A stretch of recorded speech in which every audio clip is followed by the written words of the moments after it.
नमस्कार दोस्तों, स्वागत है आप सबका फिर से सफलता की ओर चैनल पे। आज की वीडियो में हम डिस्कस करेंगे ग्रेडियंट एंड डायरेक्शनल डेरिवेटिव के जो पिछले 15 साल के पीवाईक्यूज पूछे गए हैं मैथ्स ऑप्शनल में यूपीएससी सीएससी के द्वारा। तो इसमें मैं मोस्टली क्या पूछते हैं कि आपको ग्रेडियंट निकालना आना चाहिए। ग्रेडियंट के बाद वो आपको दो सरफेसेस देके उनके बीच का एंगल पूछ लेंगे या फिर किसी और डायरेक्शन में उसका ग्रेडियंट पूछ लेंगे। तो इसी तरीके से निकलते हैं। अब ग्रेडियंट निकलेगा कैसे वो देखना है। तो ग्रेडियंट निकालने के लिए हम क्या करते हैं कि थोड़ा सा बता देती हूँ। अगर आपके पास एक फंक्शन है five of X Y Z, five X Y Z कोई फंक्शन है और इसका आपको क्या निकालना है, ग्रेडियंट। तो ग्रेडियंट निकालने के लिए अब क्या करना होगा, ग्रेडियंट जो भी होता है ये होता है curl by curl x plus curl by curl Y plus curl by curl z. ये होगा ग्रेडियंट फंक्शन और साथ में क्या, फर्स्ट कंपोनेंट आई कैप, ये होगा जे कैप, ये क्या होगा के कैप। और पाई ये क्या होता है, ग्रेड फंक्शन। ये वेक्टर फंक्शन ना होगे, ग्रेडियंट ग्रेड जो होता है ये होता है स्केलर फंक्शन। तो अब देखो इसको कैसे निकालना होता है कि यहाँ जो भी अगर आपको ग्रेड फाई निकालना है तो फाई यहाँ लगाया और फाई यहाँ। तो फाई का पहले आई के को साथ कंपोनेंट आएगा, वो आएगा partial derivative with respect to x. Y के साथ आएगा जो वो होगा partial derivative with respect to y. और जो के कैप के साथ आएगा वो होगा partial derivative with respect to z. ठीक है, यही तरीका हम अपनाएंगे। और दूसरा, किसी भी वेक्टर के अलोंग आपको कुछ निकालना है, किसी भी एलिमेंट के मतलब कोई ग्रेडियंट है, डायरेक्शनल डेरिवेटिव है, किसी और डायरेक्शन में निकालना है। तो मान लो आपके पास ए वेक्टर है और ये बताना है आपको in the direction of b, जैसे हमने लास्ट वीडियो में किया था। वो क्या होता है, A vector dot B vector by mod of B vector. यही होता है ना कि इसको इसकी यूनिट वेक्टर की डायरेक्शन में लिख दो। तो यूनिट वेक्टर के साथ इसका क्या लेना होता है, डॉट प्रोडक्ट। सिर्फ यही कॉन्सेप्ट्स यहाँ पे मोस्टली यूज होंगे। तो पहला क्वेश्चन देखो जरा, find the directional derivative of the function. तो यहाँ पे इन्होंने हमें फाइव एक्स वाई जेड क्या दे दिया, x y square plus y z square plus z x square along the tangent to the curve. ये एक कर्व है। ये क्या दे दिया आपको, पैरामीट्रिक फॉर्म में दे दी। तो अगर मुझे आर टी लिखनी होती है वो क्या होती है, एक्स आई कैप प्लस वाई जे कैप प्लस जेड के कैप। तो यहां से आर टी हमारा अब क्या बन गया, एक्स वाई जेड की वैल्यू पुट कर दो। तो t i cap plus t square j cap plus t cube k cap. अब हमें इसका डायरेक्शनल डेरिवेटिव चाहिए in the direction of this curve tangent to this curve. तो टेंजेंट कैसे निकालते हैं, r dash t. R dash t क्या होगा, टी का डेरिवेटिव वन, तो this is I cap only. ये हो जाएगा टू टी जे cap plus three T square K cap. और इसका डायरेक्शनल डेरिवेटिव, तो डायरेक्शनल डेरिवेटिव चाहिए ना पहले तो, that is del phi. Del phi is I cap curl phi by curl x plus J cap curl phi by curl Y plus के cap curl phi by curl Z. So यहाँ I के साथ curl phi by curl X, X में ये term है और ये term है, तो हमारे पास आता है Y square plus two X Z plus जे कैप। और ये क्या है, partial derivative with respect to Y, तो two x Y plus Z square plus के कैप। वो क्या होगा, partial derivative with respect to Z, Z इसमें है और इसमें है। So this is two Y Z plus X square.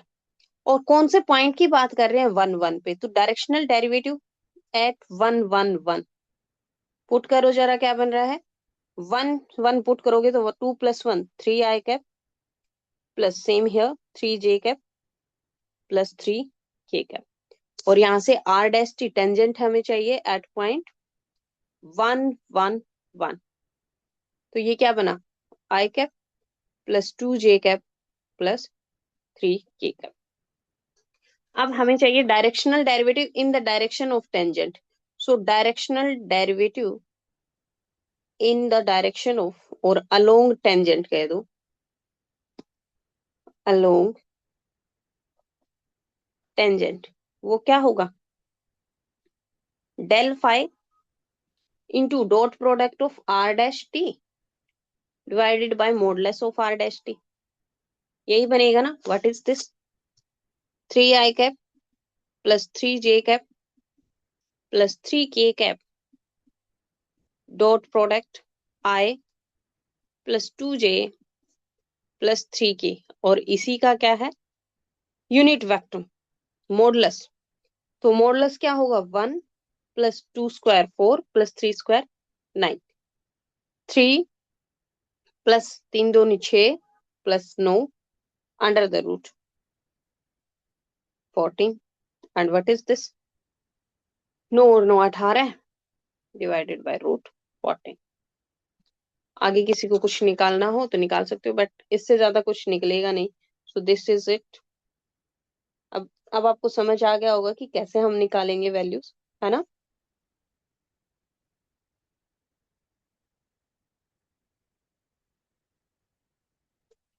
ठीक. चलिए अब देखते हैं नेक्स्ट क्वेश्चन. नेक्स्ट क्वेश्चन में कहा है find the angle between the tangent at a general point of the curve whose equations are this. तो पहले तो कर्व क्या है? गिवन कर्व को आर टी फॉर्मेट में लिखो. वो क्या होती है? एक्स आई कैप प्लस वाई जे कैप प्लस जेड के कैप. एक्स वाई जेड की वैल्यूज पुट कर लो. 3t i cap plus 3t square j cap plus 3t cube k cap. And the line angle दूसरी लाइन दे रखी है. Given line क्या है? Given line is y is equal to z minus x is equal to 0. तो यहां से क्या कह सकते हो? y is equal to 0, z minus x is equal to 0, और y is equal to 0 and z is equal to x. यही बना. इसको R1 कह दो क्योंकि एक कर्व ये है, दूसरी भी कर्व बनेगी ना R2.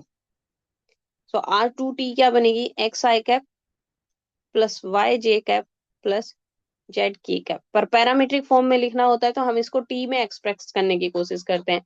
वाई तो 0 है, जेड और एक्स बराबर है, तो क्या मैं इनको इक्वल टू टी कह दूं? पैरामीट्रिक पैरामीटर है टी. सो यहां से T i cap plus 0j तो लिखना ही नहीं पड़ेगा, और ये क्या हो जाएगा? टी के कैप. फाइन.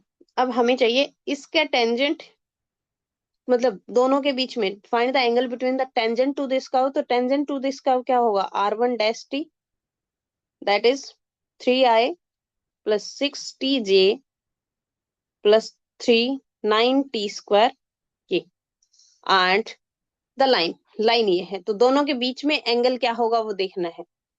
तो दो चीजों के बीच में एंगल, दो वेक्टर्स हैं अगर आपके पास, ए वेक्टर एंड बी वेक्टर, तो इनके बीच में एंगल क्या होता है? लेट्स कोस थीटा क्या होगा? A vector dot B vector divided by modulus of A vector into modulus of B vector. तो यहां से क्या हो जाएगा? If theta is the angle then cos theta would be R1 dash T dot R2t divided by modulus of R1 dash t modulus of R2t. Clear? देखो जरा, इन दोनों को मल्टीप्लाई करते हैं तो यहां से क्या आएगा? 3t आई के साथ. तो 3t j इधर 0 है तो ये 0 हो जाएगा, और ये क्या बनेगा? Plus 9t cube under the root modulus of this. So 9 plus 36t square plus 81t cube. T cube नहीं, ये टी स्क्वायर है, वो 4 होगा क्योंकि स्क्वायर करेंगे ना. टी स्क्वायर का स्क्वायर 4, और ये है 81. यहाँ क्या होगा? T square plus t square. अच्छा, टी स्क्वायर से √2 बनेगा, और टी कॉमन ले रहे हो तो एक टी कैंसिल होके ऊपर आ रहा है कुछ, और नीचे से 3 भी कॉमन आ रहा है क्या? यहाँ से if I do take 3t common तो ये बन रहा है 1 प्लस 3t स्क्वायर. डिनोमिनेटर में देखो जरा, यहाँ से 9 अगर मैं कॉमन लेती हूँ तो बाहर 3, अंदर क्या बन रहा है? Plus 1, 9 Chowk 36, 9 9 81.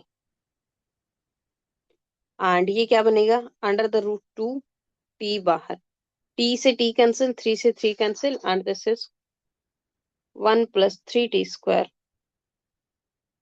√2 √1 + 4t square + 9t⁴ and this is equal to cos theta. तो आप थीटा कह सकते हो कि theta is cos inverse of this two quantity. Is it clear? इतना ही इजी निकालना होता है। दोनों का जो भी वेक्टर्स आपको चाहिए थे वो वेक्टर निकाले और दोनों के बीच का कोस ऑफ द एंगल निकाल दिया। एंगल निकालने का तरीका ये होता है। Okay, now let's see the next question. Find f of r such that gradient of f is equal to, और इस ग्रेडियंट डेरिवेटिव टाइप का ही होता है, f r vector by are raise to power 5। तो यहां से देख के पता चल रहा है कि एफ जो भी फंक्शन होगा वो टोटली आर का होगा। So let f is equal to f of r. अब ग्रेडियंट ऑफ एफ होगा क्या, मतलब कैसे निकालें?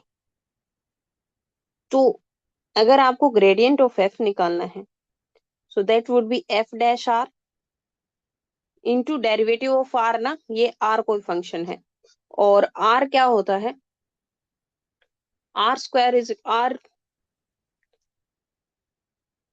Equal to modulus of r vector, और ये क्या होता है, आर स्क्वायर कह सकते हो आप। तो यहां से ये अगर आप डेरिवेटिव निकालोगे तो आर का partial derivative with R vector क्या बनता है, R vector by R. So del of F should be equal to this, but del of F दे क्या रखा है, R vector by R power 5। This is equal to F dash are into R vector by R. Can I write this one as R vector by R into 1 by are raise to power 4, और f dash r is equal to r vector by r। This can not be equal to 0, तो cancel हो जाएंगे और therefore f dash r कितना आ गया, 1 by r raise to power 4। अब क्या कर दो, इंटीग्रेटिंग बोथ साइड, तो f of r is nothing but integral r raise to power -4 dr plus constant, where c is constant of integration. अब क्या करना है, डेरिवेटिव करो जरा, क्या होता है इसका डेरिवेटिव।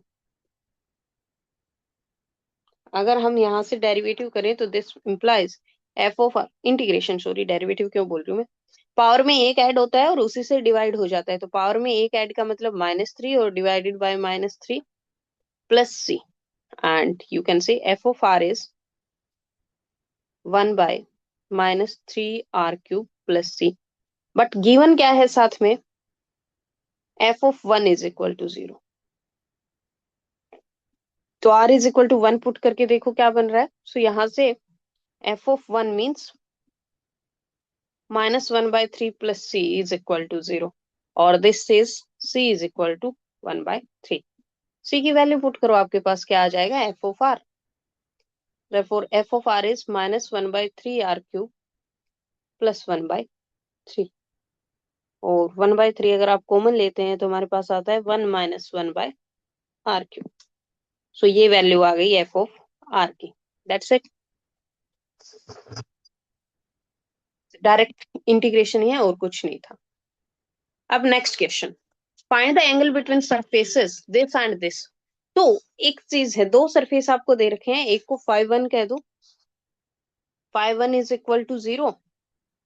ये क्या है, φ1 है आपके पास x² plus y² plus z² -9 is equal to 0।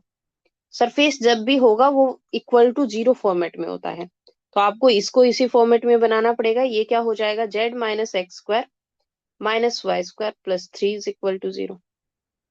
अब दो सरफेस दे रखे हैं तो उसके बीच का एंगल क्या होता है, दोनों सरफेसेस के जो नॉर्मल होंगे उनके बीच का एंगल, और नॉर्मल क्या होता है, ग्रेड ऑफ दैट सरफेस।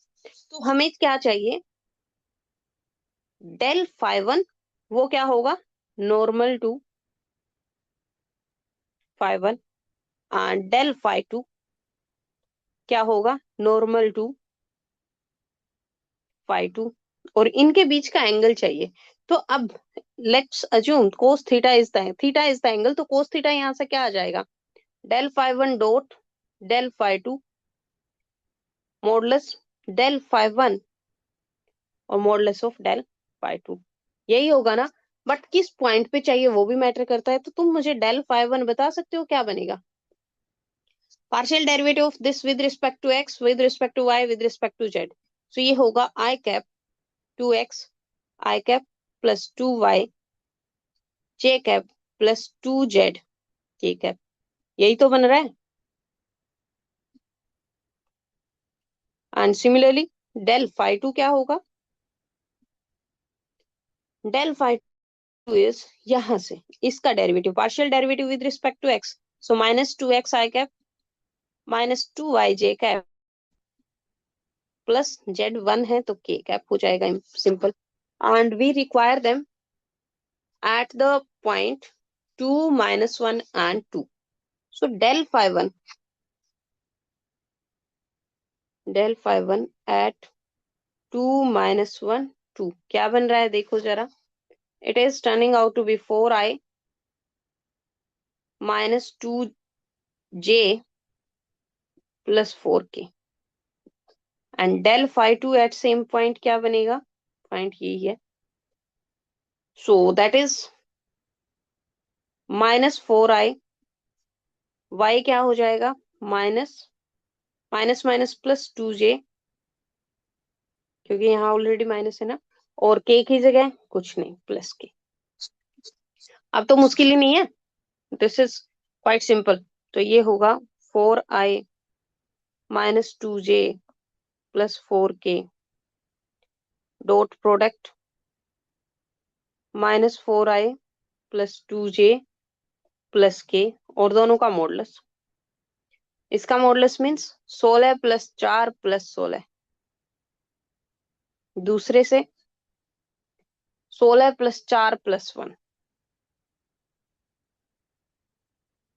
ऊपर क्या आ रहा है? Minus 16 minus 4 plus 4 under the root 16 16 32 और 4 36, रूट 6 बन गया, और ये क्या होगा? Under the root 21।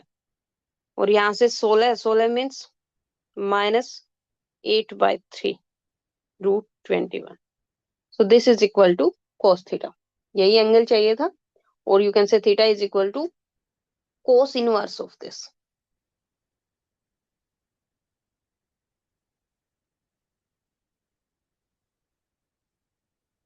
राइट।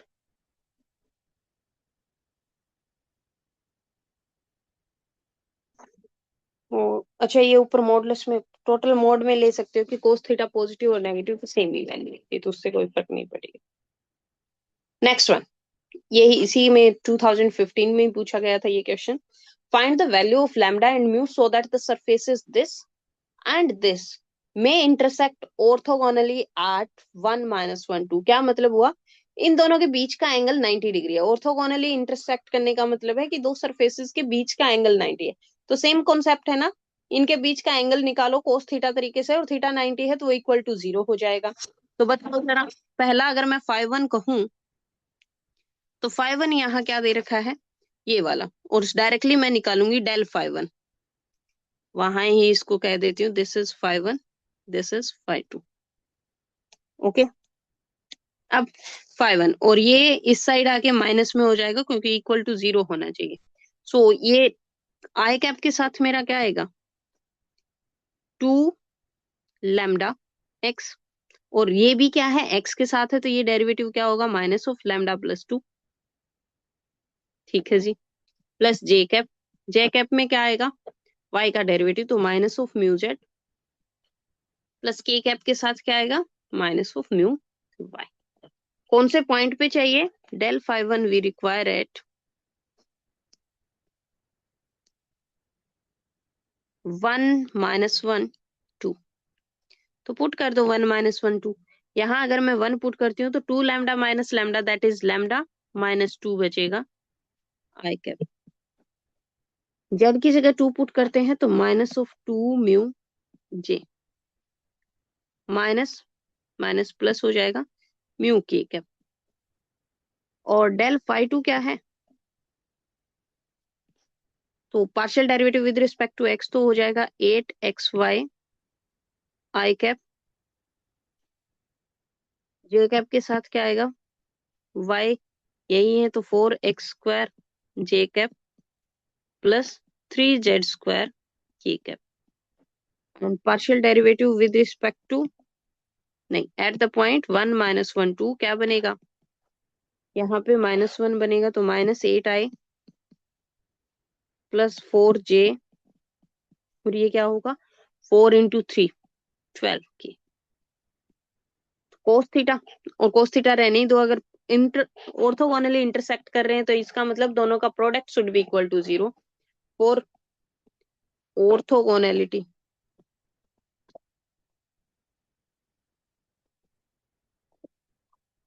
क्या होगा, del phi 1 dot del phi 2 should be equal to 0, और इन दोनों को इक्वल 0 करने से क्या बनता है हमारे पास, -8 इंटू लैम्डा -2 -4, तो 8 mu plus 12 mu is equal to 0। यहां से क्या हुआ,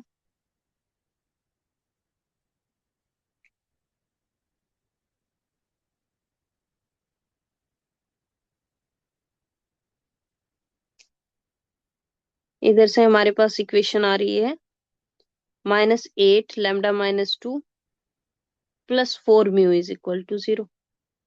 4 अगर कॉमन ले लेती हूँ मेरे पास क्या आता है, -4 लैम्डा प्लस म्यू, 4 कॉमन लिया ना, तो यहाँ से माइनस माइनस प्लस कितना हो जाएगा, 4 दूनी 8 इज इक्वल टू 0। एक इक्वेशन तो ये बन गई, बट हमें लैम्डा और म्यू दोनों की वैल्यू चाहिए। अब लैम्डा और म्यू की वैल्यू निकलेगी कहाँ से, देखो ये जो पॉइंट है, अगर ये एक दूसरे को ऑर्थोगोनली कट कर रहे हैं इस पॉइंट पे, तो ये पॉइंट दोनों सरफेसेस पे भी तो लाई कर रहा है। इसका मतलब 1 - 1 2 सेटिस्फाइज phi 1 एंड phi 2, दोनों को सेटिस्फाई करेंगे ना। तो phi 2 से तो हमारे पास कुछ आएगा नहीं, अगर आप इस पॉइंट को पुट करोगे तो ये सेटिस्फाई करेगा, 4 प्लस जो भी बनेगा that would be equal to 4 only. सो ये -4 बनेगा, और ये कितना बन रहा है, 2 2 4 8, 8 -4 इज इक्वल टू 4, वो सेटिस्फाई कर रहा है, वो तो ठीक है। लेमडा म्यू आ रहे हैं इस इक्वेशन से, तो यहाँ से 1 पुट करते ही लेमडा, वाई जेड पुट करते ही this would be -2 mu, minus minus क्या हो जाएगा प्लस, क्योंकि एक y भी है वो प्लस बना देगा, एंड माइनस लैम्डा और इक्वल टू लैम्डा प्लस 2 कह दो, तो यहां से म्यू इज इक्वल टू कितना आ गया 1, और जैसे ही म्यू इज इक्वल टू 1 आता है, म्यू की वैल्यू पुट कर दो इधर, तो ये क्या है -4 lambda plus 9 is equal to 0, और आप कह सकते हो lambda is equal to 5/2। So lambda 5/2 आ जाता है, mu is equal to 1, that is the answer. यहाँ भी कॉन्सेप्ट क्या लगाना था कि दो सरफेसेस के बीच में एंगल कैसे निकलता है, the angle between their two normals, और नॉर्मल क्या होता है, ग्रेडियंट ऑफ द फंक्शन। चलिए, ये नेक्स्ट क्वेश्चन जो है 2013 में पूछा गया है। तो a curve in space is defined by the vector equation, curve दे रखी है ये वाली, determine the angle between the tangents to this curve at points once t is equal to 1 and t is equal to -1। तो tangent क्या होगा, arc जो curve है उसका r' t निकालो, वो टेंजेंट बन जाता है, तो इसको हम क्या कह देंगे, T1 कह दो, नहीं बाद में कहेंगे, T1 at point t is equal to 1 कर लेंगे। So r' that would be 2ti cap plus 2j cap -3t² k cap, यही बनेगा ना। हमें टेंजेंट्स चाहिए एट, ये t है, t ऑफ t, हमें t कहाँ कहाँ चाहिए, T1 में किसको कहूंगी, let say T1 is equal to t at 1, तो t at point 1 t is equal to 1 put करो, ये हो जाता है 2i प्लस 2j -3 की, एंड T2 बोल देंगे at t is equal to -1। तो अब t की जगह -1 पुट कर लो, और कुछ नहीं होगा, तो ये होगा -2i, आगे वाला तो +2j ही रहेगा, एंड -3 के कैप ही रहेगा, क्योंकि उससे कोई फर्क पड़ेगा नहीं, वो तो t² है तो प्लस हो या माइनस हो सेम ही रहना है, ये माइनस है। अब दोनों के बीच का angle let's assume that is cos theta. So cos theta क्या होगा, T1 dot T2 divided by modulus of T1 modulus of T2। Do the product क्या बनता है, ये हो जाएगा -4 +4 +9 अंडर द रूट 2, 4 + 4 + 9, और नीचे वाला भी यही बनेगा ना, 4 + 4 + 9। एंड यहां से क्या कह सकते हो, ये कैंसिल, और ये कितना बनेगा, 9 और 4 13, 13 और 4 17। तो दोनों भी रूट 17, रूट 17 है, तो this is equal to 9/17। So cos theta is equal to 9/17। Theta is equal to क्या हो गया, cos inverse 9/17। That is the answer. हाँ, इतने सिंपल सिंपल क्वेश्चन पूछे गए हैं। नेक्स्ट क्वेश्चन जो है, ये थोड़ा सा अच्छा क्वेश्चन है। अच्छा इन द सेंस कि यहाँ डिटरमिनेंट वगैरह निकालना है, बाकी कोई कॉन्सेप्ट वो वाला नहीं है। Examine whether the three vectors grad u, grad v, grad w are coplanar where u v w are this one. सो अगर आपको कोप्लेनर वेक्टर्स दिखाने हैं ना, तो हम क्या कहते हैं, a b c तीन वेक्टर्स हैं, they are coplanar if their scalar triple product is equal to 0। Scalar triple product is equal to 0। अगर स्केलर ट्रिपल प्रोडक्ट 0 होगा ना, ये क्या होता है, कोप्लेनर वेक्टर्स होते हैं। तो हमें पहले डेल यू चाहिए। डेल यू क्या बनेगा, आई कैप, क्योंकि partial derivative with respect to x1 होगा, प्लस जे कैप प्लस के कैप। एंड डेल वी क्या होगा, 2xi cap 2yj cap plus 2z के कैप। एंड डेल डब्ल्यू क्या हो जाएगा,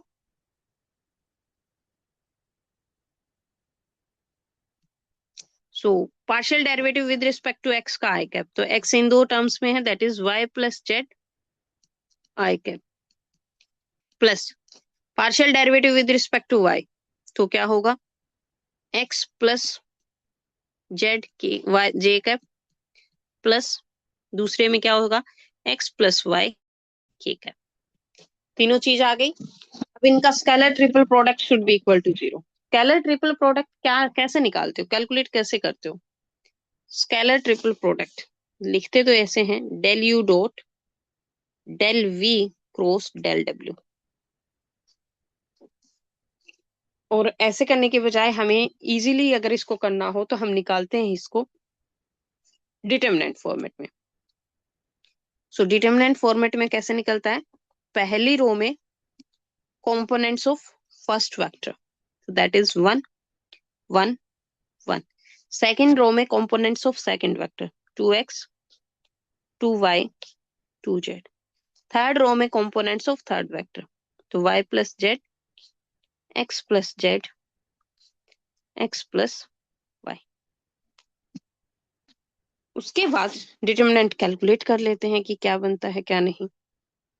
तो व्हाट आई विल डू, मैं सेकंड रो से 2 कॉमन ले लूंगी, मेरे पास क्या बचेगा 1, यही ले ले क्या, यही ले लूंगी मैं 2 कॉमन, ताकि आगे में मैं नेक्स्ट ऑपरेशन प्रोसीड कर पाऊं। सो 2 कॉमन आने के बाद अब मैं क्या करूंगी, C1 एज इट इज लिख के C2 को लिखेंगे C2 minus C1, and C3 को भी लिखेंगे C3 minus C1। So first column तो एज इट इज होगा 1x y plus Z. Second column में अब आपके पास क्या आ रहा है, 0 y माइनस एक्स, एंड ये क्या बचेगा यहाँ से, x plus Z, minus Z से जेड कैंसिल हो जाएगा, x माइनस वाई। नेक्स्ट में नेक्स्ट कॉलम में 0 z माइनस एक्स, और ये बनेगा x माइनस जेड। अगर मैं अब सेकंड कॉलम से y माइनस एक्स या x माइनस वाई कॉमन ले लूं और थर्ड से x माइनस जेड कॉमन ले लूं तो क्या बचता है? सेकंड कॉलम से x minus Y, third column से मैं ले रही हूँ x माइनस जेड। तो फर्स्ट कॉलम में तो कोई दिक्कत नहीं आएगी, वो तो होगा A as it is, y plus Z. Second column में यहाँ 0 -1 1 0 -1 1, यही बच रहा है। अब एक्सपेंड कर दो, यहाँ तक ठीक है ना? ठीक है। और अब क्या एक्सपेंड करने की जरूरत है? दो कॉलम से एक दूसरे के बराबर आ गए। अगर कोई भी दो रो या दो कॉलम या तो सेम आ जाए या एक दूसरे के क्या आ जाए, प्रोपोर्शनल आ जाए, तो डिटर्मिनेंट की वैल्यू क्या हो जाती है? 0।